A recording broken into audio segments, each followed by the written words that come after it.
I want to thank Senator Warren for her leadership on this issue.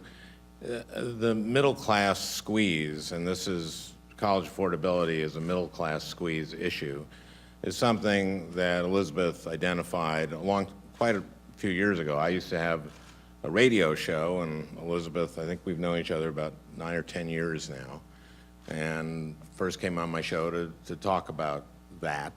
And this college affordability is a huge part of this. When I went to college, when my wife went to college, a full Pell Grant paid above 80% of the cost of a public college education. Today it pays less than 35%. As a result, what you see is students going to school in a whole different way than they used to go to school. I do these college affordability roundtables all around my state. I did one a couple of weeks ago at the University of Minnesota with the president of the university there. And like every other roundtable, these students were working 20, 30, 40 hours a week. It's okay to work while you're in school. It's probably a good thing. It helps you manage your time. I did, but data shows, research shows that after you work 15 hours a week, it has a detrimental effect on your studies and how you're doing in school. And I talk to kids who work, sometimes they work 40 hours a week, but they have to take less credits. And sometimes they have to take time off. So sometimes you wonder, why does it take kids 6 years to graduate? Well, that often is why. And yet, they're still graduating with this debt load. Minnesota is 4th in the nation in terms of the debt load that students have when they graduate college. It's over $30,000 per student.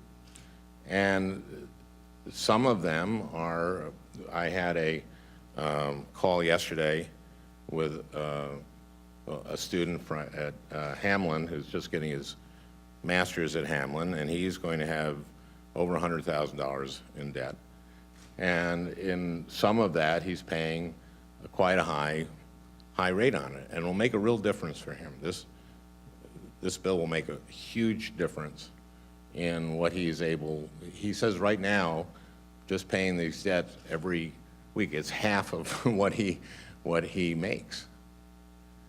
And so we need to do this. We need to let students refinance their debt the same way that people do on their homes, the same way that everybody is able to do, except for students. So I'm pleased to be here today. I'm pleased to be working with Senator Warren on this, and really applaud her leadership and those of my other colleagues.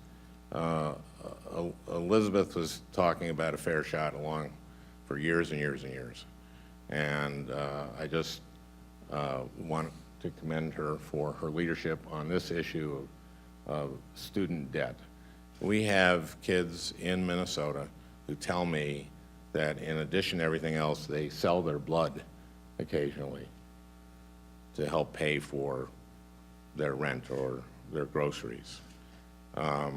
That's not what we want our kids doing. That's not how our kids should be going to college. And it's not just kids, it's people who are mid-career who go back to school.